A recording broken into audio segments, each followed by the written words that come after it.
drawn and redrawn, the making of India's internal boundaries. Hi, and welcome back to India's State Stories, a project that explores the evolution of India's political and administrative boundaries.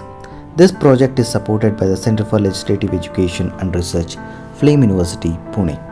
Integration of princely states was a complex process which resulted in the new states that were divided into 4 administrative categories, parts A, B, C and D.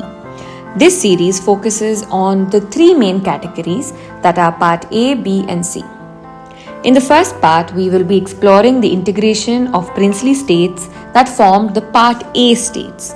In other words, they were absorbed and merged into their respective British provinces. These range from major states like Baroda, Kolhapur to smaller and little known regions like Sandur and patchwork of states in modern day Gujarat and Orissa. The merger agreements for most of the states were modelled after Orissa and Chhattisgarh state mergers, and their administration was transferred to provincial governments. Now let's look at the stories of each of these in more detail in the following episodes. Listen to the first 3 episodes of Season 2 to understand a deeper context. These episodes give an overview of the entire process of integration, along with an introduction to the legal instruments and some key personalities which made it possible. More details are in the show notes below, and let's dive in. Today, we're embarking on a really fascinating historical journey. We're doing a deep dive into the integration of the princely state of Kolhapur into the newly formed Dominion of India. Yeah, it's a great topic. Our mission is to really pull out the key insights from quite a few sources, helping you understand the complex mix of factors that led to this. Think of it as your shortcut to grasping how modern India was shaped. And it's more than just dates and names, isn't it? Understanding Kolhapur's path is, I think, pretty crucial for appreciating how intricate the formation of independent India actually was. Right. Kolhapur really stands out. It's an intriguing case study, sort of embodying the diverse pressures and the delicate negotiations that were happening all over the place back then. So let's paint a picture. Kolhapur in its heyday. I mean, this wasn't some minor state. Not at all. It was genuinely one of the most prominent princely states in the Deccan region. We're talking, over 3,000 square miles? Yeah, 3,219 square miles, nearly 1.1 million people. A huge population for the time. And significant revenue, too, about 12.8 million rupees annually. That's substantial. And the rulers, they held this prestigious title, Chhatrapati Maharaj. A lineage going all the way back to Tarabai, wife of Rajaram, Shivaji's son. So we're talking serious historical weight. Not just land and money, but a symbol steeped in history and pride. And that historical eminence, that legacy, it's actually key to understanding the whole integration story. What's fascinating here is how that very importance, made its path to merger so incredibly delicate. How so? Well, think about Chhatrapati Shahu Maharaj. He reigned from 1874 to 1922, a truly visionary ruler known for progressive governance. Okay, like what? Like introducing reservations for Dalits, groundbreaking stuff for the time. Wow, yeah. He supported Dr. B.R. Ambedkar's education, backed the anti-caste movement in the Bombay Presidency, so he commanded deep reverence. And because of that, and the symbolic weight of the Kolhapur throne as a spiritual head for the Maratha community, Kolhapur was actually initially excluded from the 1948 merger of the Deccan states. Excluded, so they weren't originally going to merge. Exactly. There was real concern that pushing it could alienate a very significant politically and culturally powerful community. That's a huge point. Its importance almost kept it separate initially.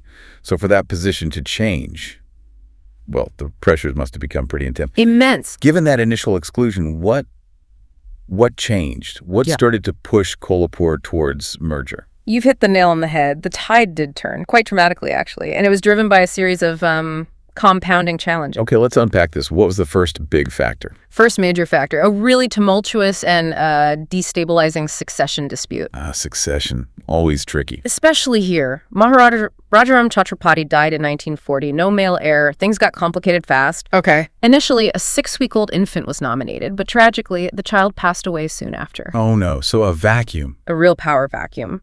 Then it got even more complex. In 1947, Vikramasinghe Rao, who was already the Maharaja of Duas Senior, was adopted and became Shahaji Chhatrapati II of Kolhapur.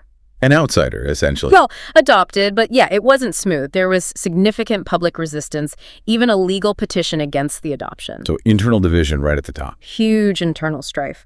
And this instability actually prompted the new ruler himself to sort of speed up merger talks with India, a way to find stability, perhaps? Interesting. And the government of India. Well, they wanted to avoid administrative chaos everywhere, right? So they tended to uphold pre-independence succession decisions, which in a way just highlighted Kolhapur's need to sort out its internal issues quickly. Okay, so a leadership crisis, internal divisions, that sounds like a recipe for instability. Did things spill over, like into wider society? Absolutely. You had the succession crisis simmering, and then January 1948, right after Gandhi's assassination. A very turbulent time nationally. Exactly. And the tensions within Kolhapur just erupted. Widespread riots broke out. Riots? What kind? Pretty nasty stuff.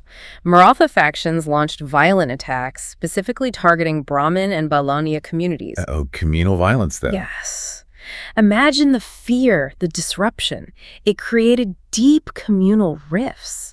This wasn't just a small disturbance, it seriously destabilized the state, showed a real failure of the administration to keep the peace. And the Maharaja himself, Shahaji Chhatrapati II, he couldn't control it. He couldn't contain it, no. And this internal strife, it had major external consequences. How so? It became so bad, the violence and instability, that the Maharaja eventually had to accept an administrator appointed by the government of India. Delhi stepped in. Essentially, yes. An administrator was brought in specifically to restore order. Now, that was necessary, obviously, to stop the violence, Sure. but it massively diminished the Maharaja's actual control over his own state. Right, he wasn't fully governing anymore. Exactly. And if you connect that to the bigger picture, well, losing internal governance capacity like that, it was a strong driver for more external intervention. It basically made the argument for Kolhapur staying independent much, much harder to sustain. Okay, so we've got a succession crisis, political instability, then a serious breakdown of law and order, communal riots. What else was going on? Were there money problems too? Oh, yes. Financial instability was definitely another critical pressure point. It was like this relentless undercurrent pushing Kolhapur towards merger. How bad was it? Pretty bad. A central inquiry run by the government of India uncovered significant deep-seated financial weakness in Kolhapur's administration. Not just a temporary shortfall then. No. It was serious enough that the Indian government actually had to step in with a substantial loan just to keep basic functions going. Wow. A bailout, essentially. You could call it that. And the problems didn't go away. They were so persistent, so systemic, that the whole case was later referred to the Indian State's Finances Inquiry Committee for a much deeper look. So even with its grand history, Kolhapur just couldn't make ends meet financially. Basically, yes. It showed that Kolhapur, despite its legacy, likely couldn't sustain itself financially as an independent entity in the new India. It really underscored a fundamental challenge to its sovereignty. Okay, so the pressures are really mounting now. Leadership vacuum, law and order collapse, financial dependence. It seems pretty clear Kolhapur couldn't realistically stand alone. Yeah, the writing was kind of on the wall. But you mentioned earlier, the process wasn't just the central government forcing the issue, right? There were calls for a plebiscite. A popular vote. That's right. Even with all these pressures, there was still a push for, popular consultation. People wanted to say. It reflects the democratic mood of the time. So why didn't it happen? Well, the state's ministry ultimately said no to a plebiscite for Kolhapur. Why not? Their reasoning was quite pragmatic, actually. They were worried, especially given the recent riots and the existing social divisions, that a vote could just stir things up again, make things even more unstable. Fear of more communal trouble. Precisely. It shows that difficult balancing act, doesn't it? Between democratic ideals and the practical need for stability, especially when things are tense. A tough choice for the leaders unifying the country. Yeah, I can see that. But even rejecting the plebiscite, the ministry stressed one crucial principle. The merger could only happen with the Maharaja's free and willing consent. Free and willing consent, even under all that pressure. That was the line, yes. That consent, even if given under, let's say, considerable duress, was seen as vital for the legitimacy of the whole thing. Interesting nuance. So, no popular vote, but the ruler's agreement was key. And part of getting that agreement, I assume, involved sorting out his personal finances, the privy purse. Absolutely. The privy purse negotiations were part of the package. They were apparently handled through, quote, cordial discussions in Delhi. Cordial. For Kolhapur, the annual pretty purse was set at 10 lakh rupees. How do they arrive at that number? They used something called the Eastern States Formula. It was meant to be a standardized way to calculate these allowances based on things like state revenue, importance, trying to be consistent across different states. Okay. But what's quite interesting here is that Kolhapur, despite its documented financial problems, actually got a relatively higher allowance compared to many other states of similar size or revenue. Really? Why would that be? Well, you could see it as a strategic concession, perhaps, a way to ensure that willing consent we talked about, to sort of smooth the path for what was, for the Maharaja and the ruling family, a pretty profound personal transition, make the integration process easier. Makes sense. A bit of a sweetener, maybe? Possibly. It eased the path, let's say. Okay, so here's where it all comes together. After all this, the succession fights, the riots, the financial issues, the negotiations, the final step is taken. Shahaji Chhatrapati II signs the merger agreement. He does. That was in February 1949. And then the handover. It happened quickly, March 1st, 1949. And it wasn't just a quiet affair. There was a significant public ceremony. Marking the end of an era. Definitely. The government of Bombay officially took over Kolhapur's administration. B.G. Kerr, who was the premier of Bombay then, led the ceremony. And someone from the central government. Yes. V.P. Menon was there. Key figure from Sardar Patel's states ministry. He formally transferred control. And the agreement itself, what did it actually say? It was pretty comprehensive. Explicitly stated, the Maharaja ceded full and exclusive authority, jurisdiction, and powers related to governance. Handed everything over to the Dominion of India. No ambiguity there. None. And the document specifically mentioned it was being done in the best interest of both Kolhapur and the Union, sort of a mutual acknowledgement that integration was necessary. And that was it.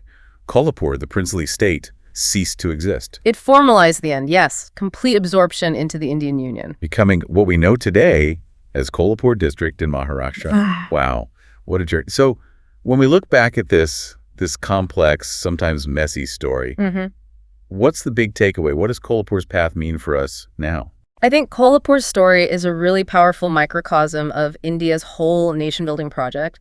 It shows how integrating these hundreds of princely states wasn't simple. Clearly not. It was shaped by this unique mix of deep history, internal political chaos, from things like succession disputes, really serious communal strife, exposing those law and order weaknesses, and, of course, undeniable economic challenges. A convergence of factors. Exactly.